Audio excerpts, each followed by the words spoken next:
You are interested in the unknown, the mysterious, the unexplainable. That is why you are here.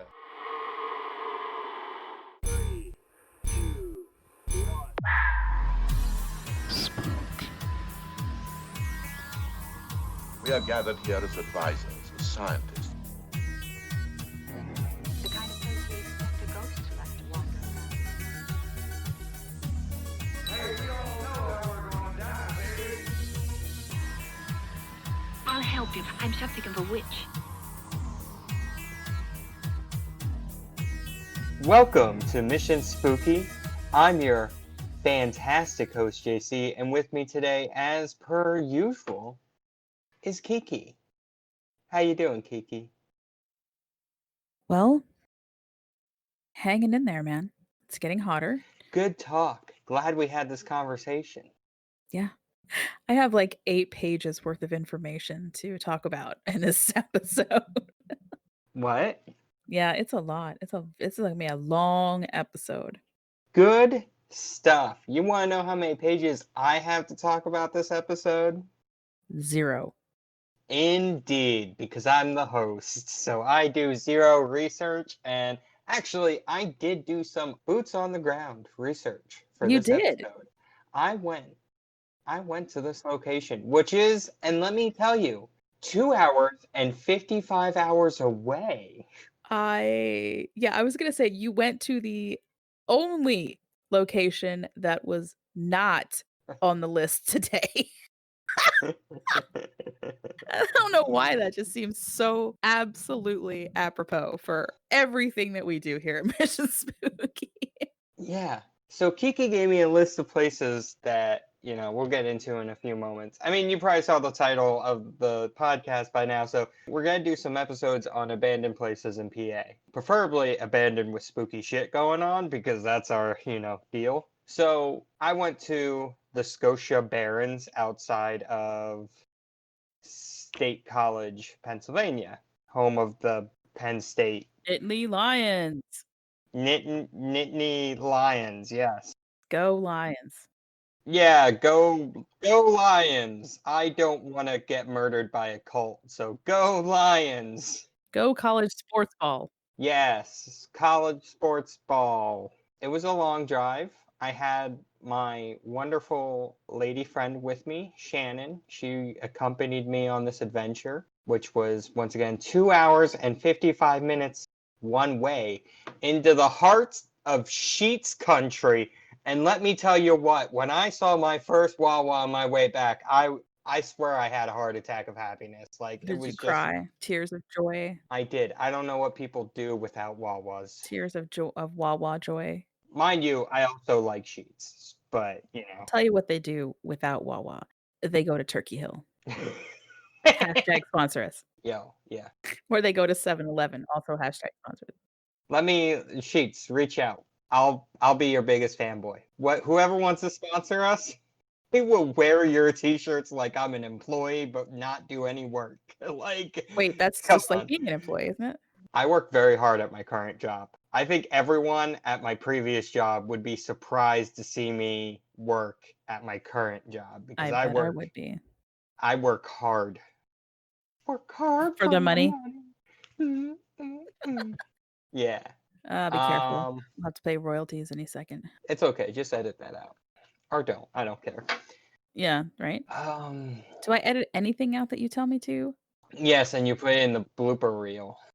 Oh, that I tell you to? No. You leave Right, all thank that you. in there. But yeah, it was a drive.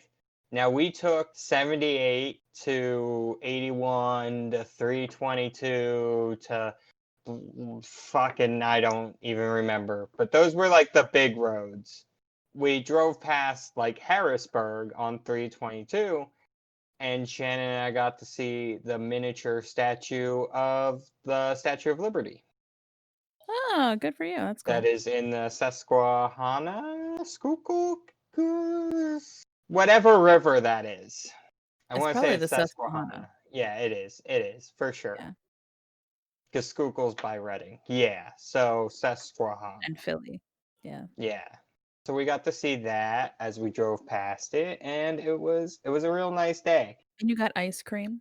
We did get ice cream, but that was much closer to home. That was at Crystal Springs Farms, Oh. where they make all the ice cream on site. Yeah, I was also, like, kinda disappointed because I don't know if PA's gonna be able to do the ice cream run then. I didn't see anything. It is, they're not, I don't think they're advertising it as much, but it's still, you know what? I think they might have just canceled it this year. Yeah, I was afraid they may have canceled it because of stupid COVID. Yeah. So you know what I did today?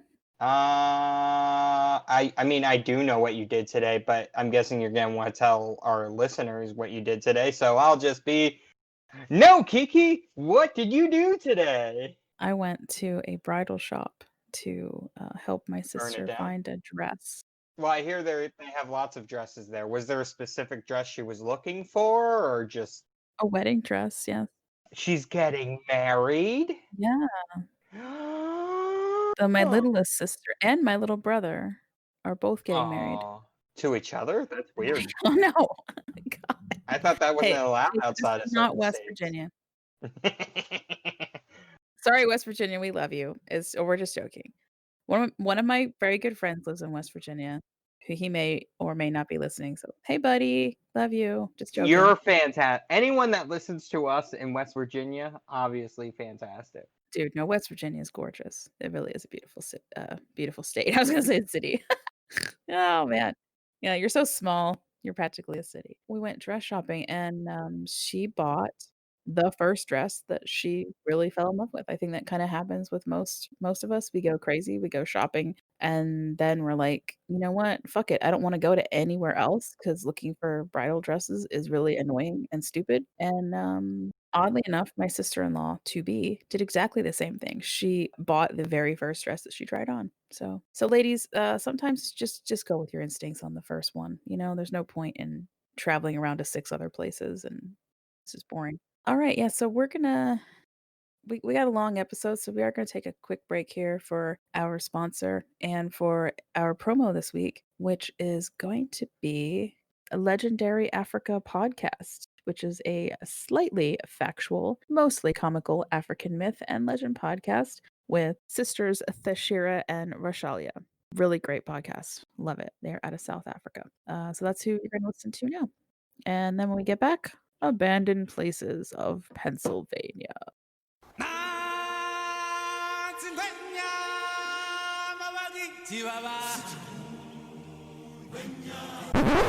No, this is not a Lion King podcast. This is also not a show full of fun bedtime stories to lull your kids to sleep at night. This is Legendary Africa, an African myths and legend podcast that travels all over the continent to bring you the greatest, weirdest, and scariest stories from the birthplace of humankind. Join sisters Thashira and Rashalia every Monday and Friday for a wild ride, guaranteed to keep you wide awake and in stitches. Learn about the mysterious were-hyenas of Somalia, the heroic dragon-slaying Princess Takane, the flesh-eating spirits of the Congo, and much more. Find Legendary Africa on Apple Podcasts, Spotify, TuneIn, or wherever you listen to podcasts. And remember, stay safe, Stay sexy. and stay legendary. We're going to talk about 5 abandoned places or lost places in Pennsylvania today. And the catalyst for this one is the nationally famous town of Centralia. But I was surprised by just how many lost places there really are in Pennsylvania. So many.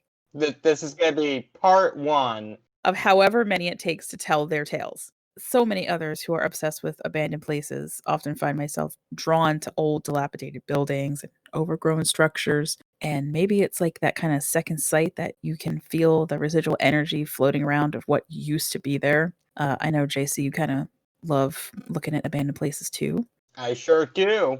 Do you feel that? Do you feel like you're kind of drawn in because there's like that residual, any kind of energy at all, like what used to be there? I don't know. I just like looking at things. I don't know if it's a certain energy. I will say on my trip today. Okay, so quick little thing, just because of how you're saying energy, okay? Okay. When we got there, it's just trails. Like you pull into the park, your main gate goes off into 3 different trails. None of them are marked. There's no directions at all. It's just hunting trails. Like it's nothing official.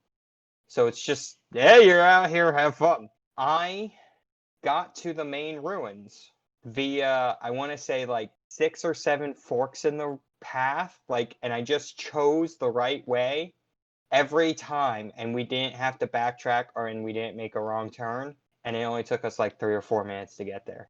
I felt like I, was having some kind of psychic read, like I knew where I was going, like I was being led. No, I just got real lucky, but it was kind of weird. Even Shannon, who doesn't believe in shit, she was like, that was kind of weird. I'm like, yeah, I fucking know. So yeah, I guess maybe I am attracted to feel the energy of abandoned places. So the term for abandoned places is ghost town, and that cropped up in the 20th century. Before then, places, especially mining towns that died off, were called dead camps, which is also a badass name. And they were written of in guidebooks and memoirs of travelers in the West. The word ghost being associated with a town that was abandoned for one reason or another first popped up in 1915 when the Saturday Evening Post featured an article entitled Ghost Cities of the West, written by Charles Van Loan. By the 1920s, people were using ghost town to refer to any place that had been abandoned. One question that I saw come up several times on the internet in different conversations is this: can you move into a ghost town or abandoned home? And that answer is not exactly. There's no such thing as unowned property in the United States. If any property taxes were not paid, ownership reverts to the government. And when it comes to old or historic buildings, the penalties for damaging them or removing anything from them can be quite severe. Or you can wind up getting cursed for taking something, like in Bodie, California, which we talked about. And speaking of Bodie, it is, for example, owned by the state of California, or Centralia, where there's a mix of privately owned and government-owned parcels. So if you're planning to go to any of the places that we're mentioning in this episode, know that you are probably going to be trespassing, and we don't recommend that. So unless we tell you otherwise, there's that possibility. So you have to be real careful. And we're going to start with the place that you went to today, which is the Scotia Barrens. And that is located in a valley in Center County, Pennsylvania, pretty close to State College, like you were saying. And the Barrens are a unique microclimate that is cooler than the surrounding region. And you felt that, right? Yes. So my car will tell me what the temperature is outside. And there was about a 5 or 6 degree drop from about 5 minutes away from the Scotia Barrens, to the actual Barrens, which I thought was pretty interesting. That's cool. Literally. In the mid 1800s, this land was lumbered to create charcoal for the nearby center furnace. And in the 1880s, Andrew Carnegie purchased the land and used it to mine iron ore for his steel mill. In 1909, the mines closed, and it didn't take very long before Scotia was a ghost town.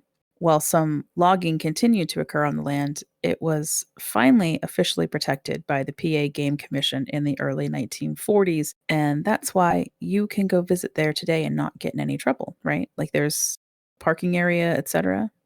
Yeah, I had no issue. There were no trespassing signs. It was just there. Enjoy. Yeah. So, and technically it is part of the State Game Lands 176 for anybody who wants to know the exact location. Yeah, just if it is hunting season, make sure you're wearing bright orange colors, because it is a hunted area, and I'd hate for people to get shot or, murdered. So make sure you're wearing bright orange colors and not hunting with Dick Cheney. Oh my God, right? I know. I went way back to 2006 for that one. Dang, son. What were you, like 5? Whoa. I would have been like 15, 16. God damn it. Why are you so mean? And in case anybody was wondering, the town was named after Scotland, which is where Andrew Carnegie was originally from. Speaking of murder, There's a ghost story attached to the Barrens. When Scotia was still a mining town, there was a man named Bert Delage, and he was kind of a drunkard and had gotten himself in trouble with the law on several occasions, including one time when he was put in jail for a while because of involuntary manslaughter out in more western Pennsylvania. He worked at the mines. His boss died, John Bowdis, I think is how you would say his name. He was really mad because he felt like he was still owed money. And because his boss had recently died, he wasn't getting his wages. One night, he gets a little drunk, finds himself wandering around Scotia, unfortunately runs into the widow of John Bowdis, Huldah. She's about 51 years old at the time. Bert and her get into an argument. It escalates, and he apparently slit her throat with a razor. He was a wanted man for a little bit. Finally caught him. He did confess to the murder, and he was the last man hanged in Belafonte jail yard on April 25th, 1918. The body of Bert was laid to rest outside of the Negro Cemetery, close to Marysville, and technically that's non-hollowed ground, but turns out he was buried at his family homestead, which was outside Maryville. So a lot of people want to make a big deal about this being quote unquote non-hollowed ground, and unfortunately, because he was an African American, you were even segregated in death.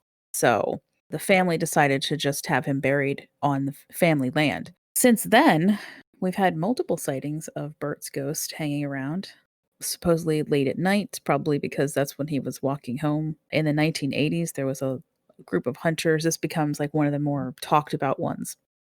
And it was actually April 25th that it happened. They claim that they spotted him floating around in the area.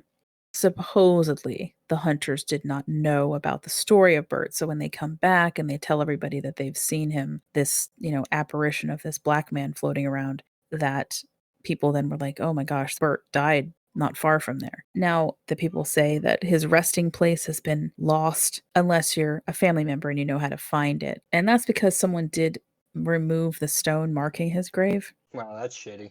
Yeah, and they're not sure if that was like straight up vandalism, or it honestly could have been just a mistake by someone who didn't realize that the stone was marking a grave, because it was very nondescript. So the family doesn't want to immediately be like, someone did it on purpose. They may have just moved the stone. Anyway, yeah, guys, that's the first one. That's Scotia Barrens. Did you have anything else you want to add since you were there today? We are going to put pictures up on Patreon for free that JC took today. So I want to state that I learned something about shadow people, because there's a painting of a shadow person on one of the walls, and it's really fucking spooky. But I was not aware that shadow people have golden dicks. And I was just so thankful to be educated that scary red-eyed shadow people have golden dicks. Oh, fucking fantastic. You accidentally sent that picture to me like 7 times on my phone. No, there's different pictures.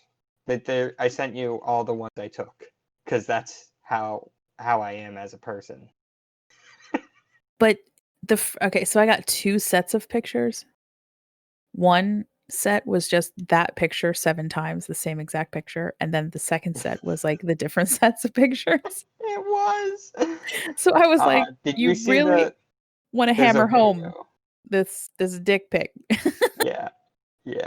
God. Look at that golden dick. I just zoomed in on it. The funny thing is that I didn't see the golden dick the first 7 times that I scrolled through looking at the same picture. It's not really seen in those pictures, like it's covered behind the tree, so how it's painted is it looks like he's behind a tree. And those are the ones we'll post online. Don't post the golden dick. Well, we'll post the golden dick. I'm going to post the golden dick. I want people to know what the heck we're talking about. But yeah, it's a sight to behold. That's for sure. It definitely, because when I came across it, like I came around the corner and I didn't see the dick at first. I just saw the shadow person. And I'm going to be honest with you, it scared the shit out of me, because I kind of had fucking flashbacks to when I've seen shadow people. I jumped lightly, not like dramatically, but I was like, whew. oh, okay, it's just a fucking painting. We walked away and we're gone for 15-ish minutes looking at other ruins. And then we're going back to this main building. And I'm like, how effing weird would it be if the shadow's not there anymore? And Right. she's like, I would probably die. I'm like, I would definitely have a heart attack and die. And we go there and it's there. But I was expecting it not to be. What a story that would have been. All right. Well, we're going to move on to our next location, which is the most famous abandoned town in PA, Centralia. We're fortunate enough to feature the song Centralia today by Woodland Creatures. And I'll talk a little bit more about them when we get down to our featured Like music. squirrels and chipmunks and frogs. They have a really cute logo. I have to tell you, I'm going to have to get a t-shirt from these guys because it's adorable. Centralia recently made news because the Fox Coal Company in Mount Carmel was hired by Pagnotti Enterprises, which owns the land that I'm about to talk about. They began spreading clay over top of the famous graffiti highway. This section of the abandoned highway had become an unofficial tourist attraction, allowing folks to paint a little of themselves into history. And yes, sometimes add a few colorful penises in there too. Everyone loves drawing dicks. Everyone I loves don't a good understand dick. it.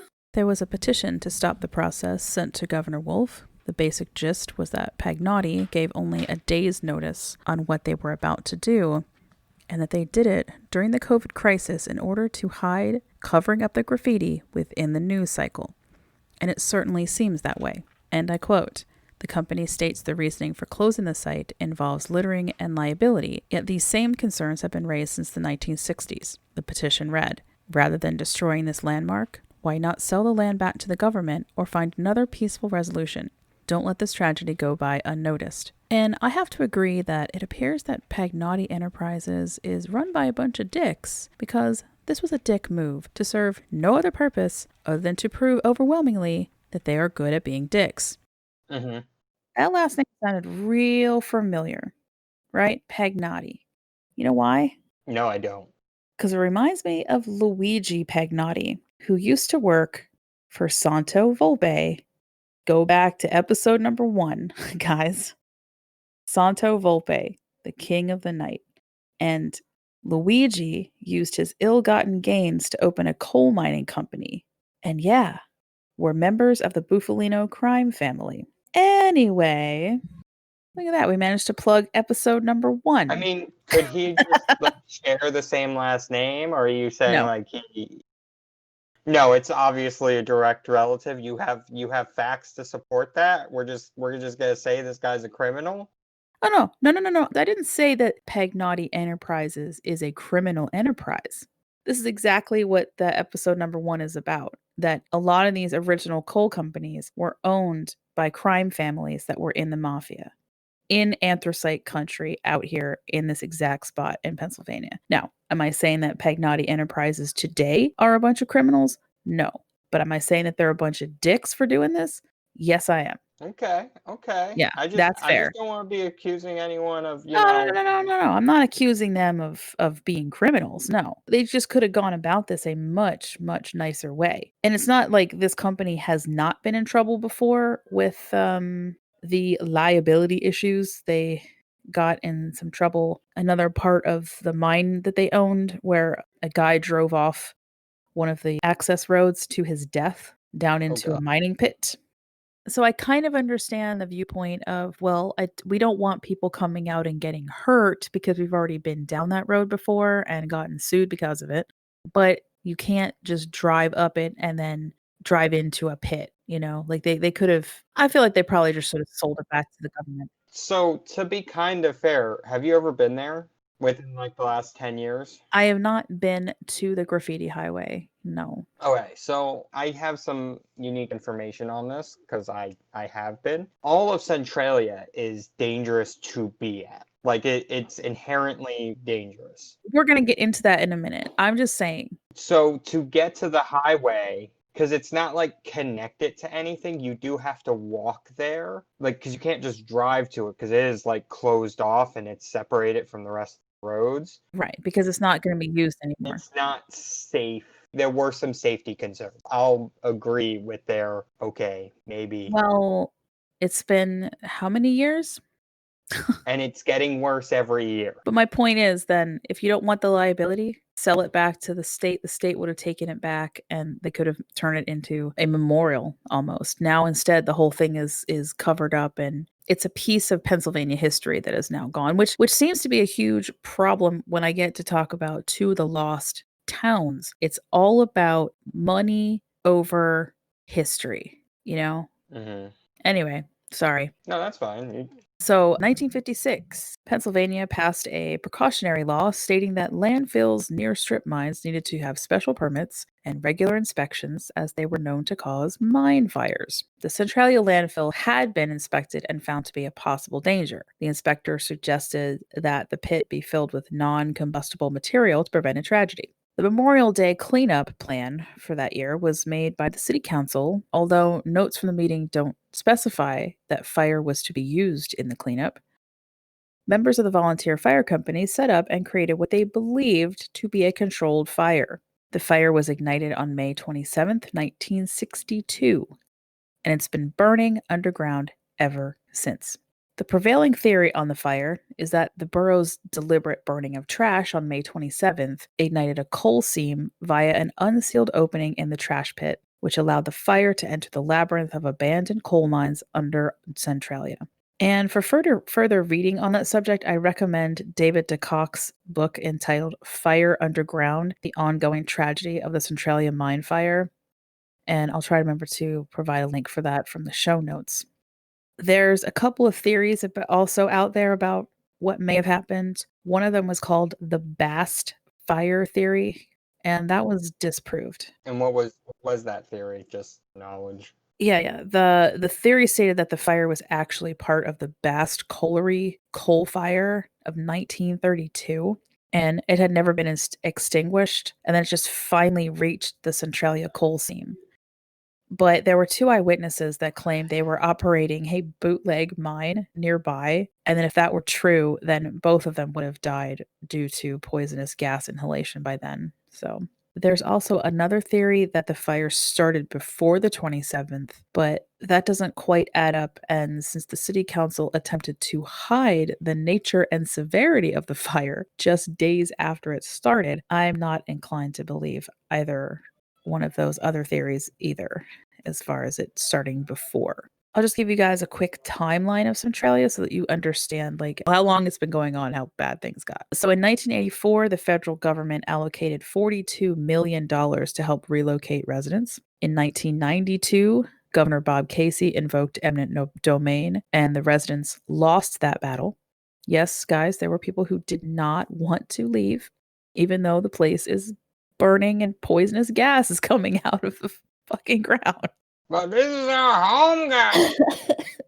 So in 2002, the U.S. Postal Service revoked Centralia's zip code 17927. In 2009, Governor Ed Rendell began to evict remaining residents. In 2012, the residents lost an appeal to stay, but in 2013, an amicable agreement was reached, enabling the 7 remaining residents to live out their natural lives in Centralia, and after their deaths, the state would take their property through eminent domain. Okay. We know all about Centralia, but did not realize that this fire also claimed another town called Burnsville. Yeah. And that was halfway between Centralia and Ashland on PA Route 61. Burnsville also began as a mining town in 1856. The last home in Burnsville was leveled in 1996. And according to locals, the only remaining structures as of July of last year are a religious shrine on a hillside, a storage trailer, and the structural remains of a garage. And that's Centralia. But you can go there, but you just have to be like super careful. And I'm not really sure, because what I did find out is, like I was saying, half the properties are privately owned and half of them are still owned by the government.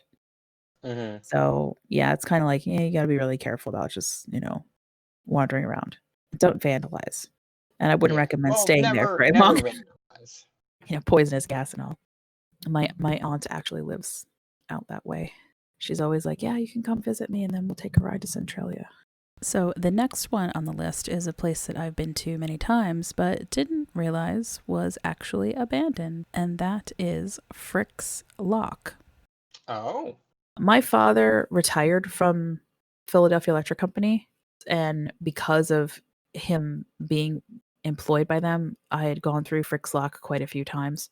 Again, not realizing it was completely abandoned at that point. When I get into this and talk about how Pico bought out a lot of land, one of the things that they bought was a lake. And if you were an employee, you and your family could go out and fish in that lake. Okay. Prior to the happy ending that Frick's Lock actually has, the area had a huge problem with vandalism. There was also a fire in 2008 that caused damage to one of the older homes. Like I said, though, at least this one's going to have a lot happier ending than poor Centralia. It is a really strange name for a town. It comes from the canal locks that used to be there, 54 and 55. And when the canal was functioning, it was built on John Frick's land, and so they called it Frick's Locks, plural. The village thrived due to the canal, and some of the buildings date back to the Revolutionary War. When the canal declined and made way for the railway, the rail station then was named Frick's Lock. So it went down to like just one lock. But when I was growing up, this was called a different name altogether. It was called Nuketown. Nuketown? Why was it called Nuketown? Because in the 1960s, Philadelphia Electric Company began building the Limerick Nuclear Power Station. Oh, that sounds like a good idea. The power station is built immediately across the river from Frick's Lock off Route 724 near Spring City in Chester County. The station went online in 1986. During the project, Pico acquired all of the land around the station site, which included Frick's Lock. As residents were relocated or were bought out, the buildings were vacated and simply boarded up. In the late 1990s, Paul Frick, who passed away in 2014, he began compiling historical information that led to the property being listed on the National Registry of Historical Places in 2003. In 2011, East Coventry Township partnered with Exelon Corporation, formerly Pico, to preserve and protect the historic site. Under this new management, Exelon donated the land and 11 historic structures at Frick's Lock Village to East Coventry Township. So the township got it back. It was an estimated $1 million in property value at the time. In addition, Exelon has agreed to spend $2.5 million to stabilize and rehabilitate the historic structures. And now you can safely tour Frick's Lock Village. Oh, see, I didn't go there because all the sites I went to said it was, don't go there. Except for their Facebook page that I found. Oh. Yeah. And I'm going to suggest that you can go follow Frick's Lock Village on Facebook for tour information. The tours are free, but they are currently closed due to COVID. So if you're interested in visiting, please follow their Facebook page to get updates concerning tours at the end of the summer or into the fall.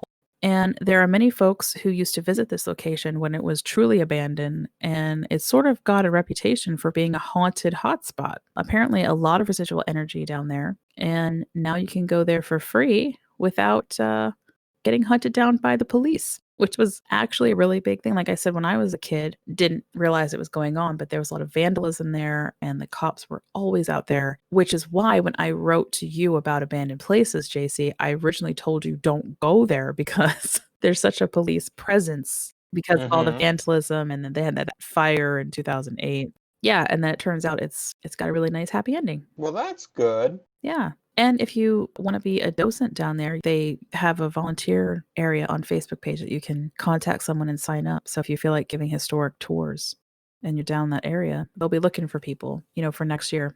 My two favorites. Your two favorites. These two are stories about drowning an entire town. Ooh, but wait, how long can a town hold breath for? Not very long. Oh, okay. And they both have grown up into somewhat of urban legends, too. So I thought these were going to be fun to talk about. And again, one of them, I've been to one of these places literally a million times ever since I was a kid and I moved here. And I had no idea what happened there. So that was kind of cool to read about. So I'm going to start with a little town called Aitch. And not the letter H. It's said H, but it's spelled AITCH. Okay. Formerly located in Huntington County, the town grew as a result of a dispute in a way. 5 of the most prosperous men in the area found that a new post office was going to be built, and each vied for the right of that postal code to be named after one of them, right? So they're like, I want the town named after me, because then it's like, I have a zip code named after me, kind of. Mm-hmm. After a lot of arguing, an amicable solution was reached, and the town name was created in 1887 from the first letter of the 5 surnames of all the men who founded the community. Oh, nice. And that is Aumann, Isett, Trexler, Cresswell, and Harker. But that's just one story. See, the old residents of Aitch tell a totally different tale. One in which the town used to be called Grantsville in 1873. And it had to be renamed to avoid confusion with Grantsville, Maryland rail station, because this was Grantsville, Pennsylvania. Mm-hmm. Here, the names of the prominent men in the area are still Alman Isett, but then Thomas, Crum, and Halfley. And yet there's another story that has the names of the men being Anderson, Eisenberg, Taylor, Crum, and Henderson. I feel like if I had searched just a little bit more, I would have come up with another set of names. Personally, though, I'm going to go with the first list mentioned because that is also the published list that's in the book, The Origins of Unusual Places. And that book is available on Google.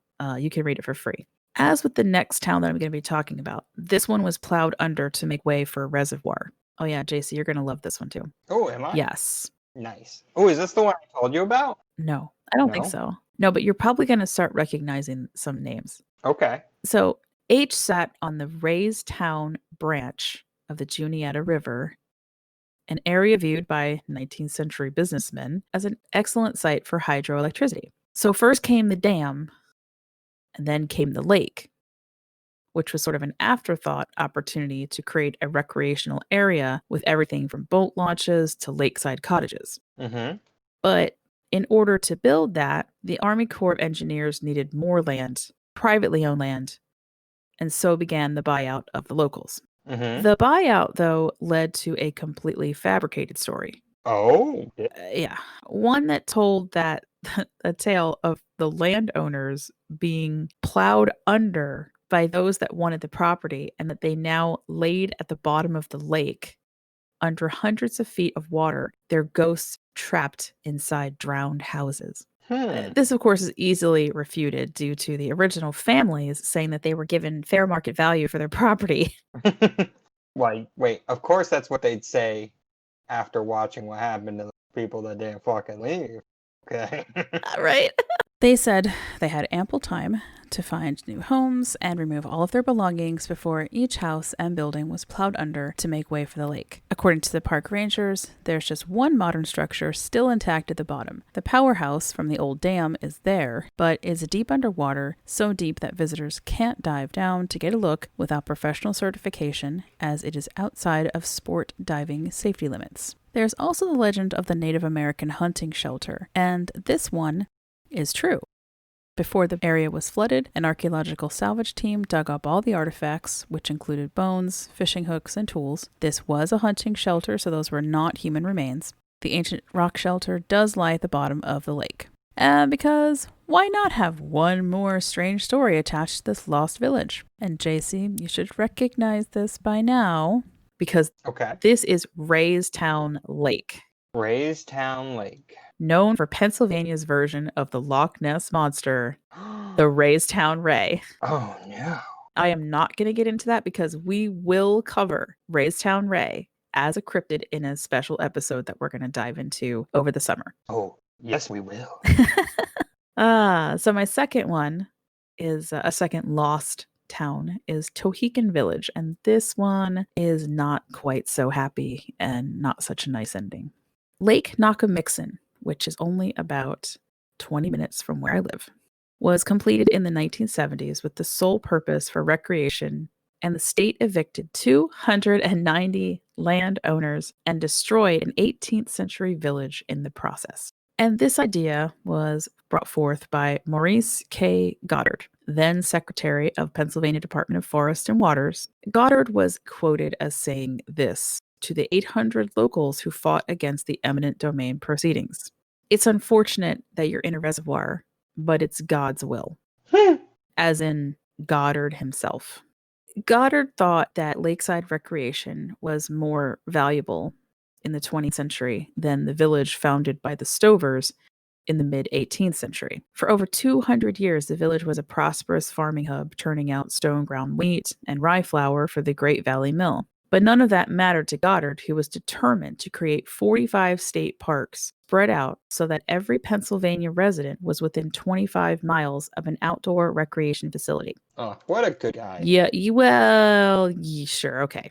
You think so, right? I mean, this sounds great. In the late 50s, he began seizing property and evicting residents from family farmhouses, plowing under everything, including a general store, tannery, iron bridges, a grist mill, a cave known to contain Native American artifacts, a cemetery, everything except the village's stone bridge, which now lies underwater. In 1960, the plan for the lake was expanded, further targeting Bedminster, East Rock Hill, Nakamixon, and Tinicum. Altogether, Goddard acquired 5,283 acres for the state park, making it the largest state park in Bucks County. And there's a great book out there called Our Lost Tohickon Valley, written by two former residents, Pamela Varconi and Marjorie Fulp, that I recommend. Fulp's house was demolished, but Varconi's house remains, and it's used for park personnel only. She tells a little bit about that in the book and says about how they did allow her to come into what was basically her family home, now, inhabited by park personnel taking care of the lake. It's just totally shitty. But anyway, the lake was opened in 1974 to the public. The marina was officially opened in 77. Now, I did mention a cemetery. You did. And I did some digging. And I found out that the Rangers were quick to deny that any buildings remained under the water, that only the bridge is submerged, which, by the way, is actually what happens in most cases with they're building a man-made lake. If there's any structures, either the state or the Army Corps of Engineers will just demolish everything, right? And the reason they do that is because they don't want any debris in a lake like that, especially if it's going to be used for boating and recreation. They don't want anything on the bottom of the lake. Okay, makes sense. Yeah, makes sense. However, not one article I could find or any comment by any ranger on any blog site or anything either confirms or denies the existence of the cemetery still at the bottom of the lake. And I asked a couple of older folks about how they've felt about that. Like, do you think, having grown up in this area, do you think that, or do you recall them moving the bodies from this cemetery if it was really there? And the overwhelming answer was they're too lazy to move bodies. If there was a cemetery, it's at the bottom of that fucking lake. I mean, And I was like, I can't, that's the general feeling of people. And I feel like if there is a cemetery, because there is still a cemetery named Tohickon Valley Cemetery. It's very possible that the cemetery in question was something that belonged to the family, like it was a family plot. And then they were even more like, yeah, they wouldn't. They would have just put the water over top of them. Who cares? So Goddard is viewed as an environmental icon here in Pennsylvania. as he should be. But I'm personally not impressed with this attitude towards the preservation of historical sites. And the Bucks County Historical Society is quoted as saying this about the whole affair: the end of Tohickon Village is a melancholy one indeed. Goddard committed suicide in 1995 by burning down his house with his wife in it. Oh, She survived, but well, that's good. much like Tohickon Village, he did not. That's a little messed up. It is messed up. That is what I have today for our first episode and what's going to definitely be multiple episodes on abandoned and lost places of Pennsylvania. Yeah, I mean, give me more reason to go out and Right. look places. Especially when they're abandoned. Nobody's out there.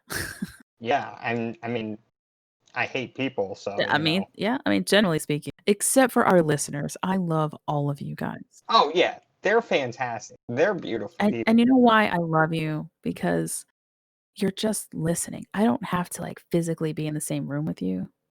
And that's good, you know? That's good for both of us. Yeah. Especially Yeah. today. Yeah. Oh man.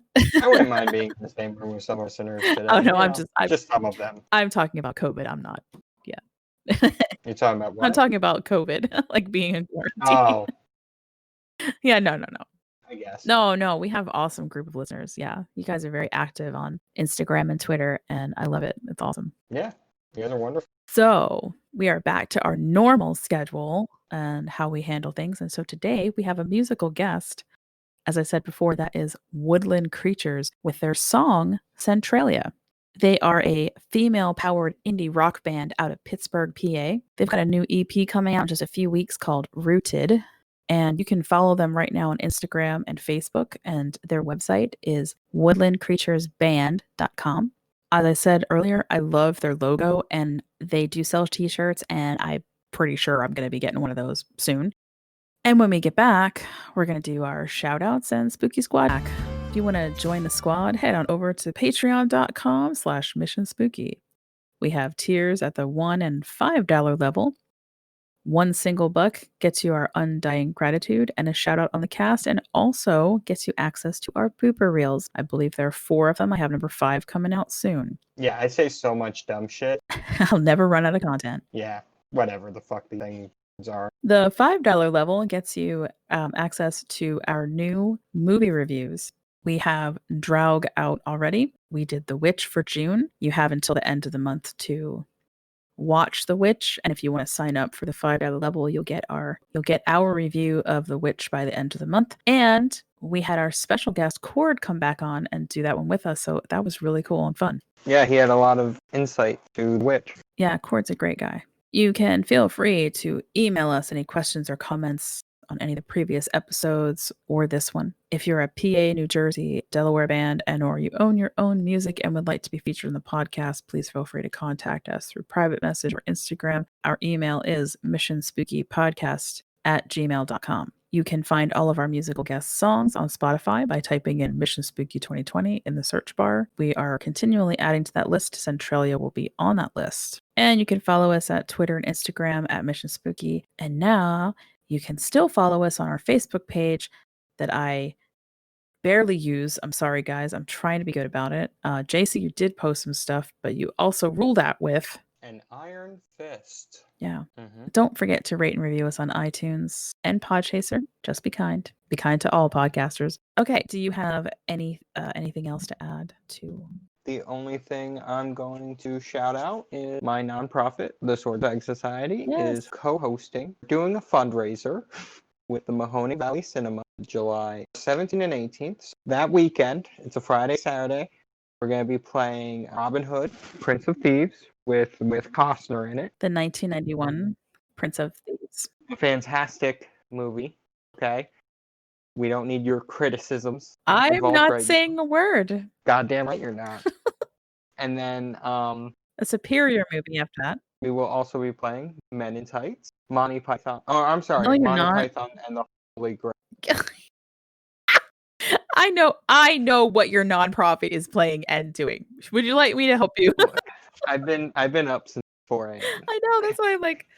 So, you guys are going to be playing Robin Hood, the 1991 version, and then you're going to be playing Monty Python's The Holy Grail after that.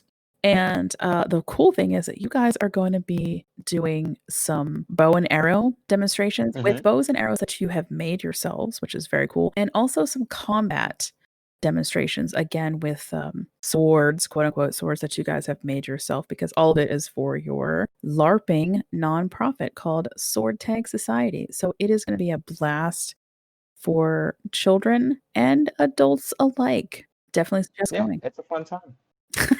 See, I am on top of things for you, JC. Look, I've been up for way too long. I know. I'm doing my best. I know. Well, see, I know that you've been up way earlier. So, and you went out and you were boots on the ground today and got us fantastic photographs. So awesome. You had a great day. Yep. You're like, yep. It was a great day. I had a good time. All right. Well, I actually don't really have anything to shout out today. I think we're just going to wrap it up Okay. and end it here because this is a rather long one. And yeah, once again, taking us out is Woodland Creatures with Centralia. And that is a single off of their new EP, which is coming out in a couple weeks called Rooted. Remember to go check them out on Spotify. Again, we will be adding Centralia to our Mission Spooky playlist. As always, stay spooky and don't die. But if you do, contact us. Via graffiti at abandoned locations as B.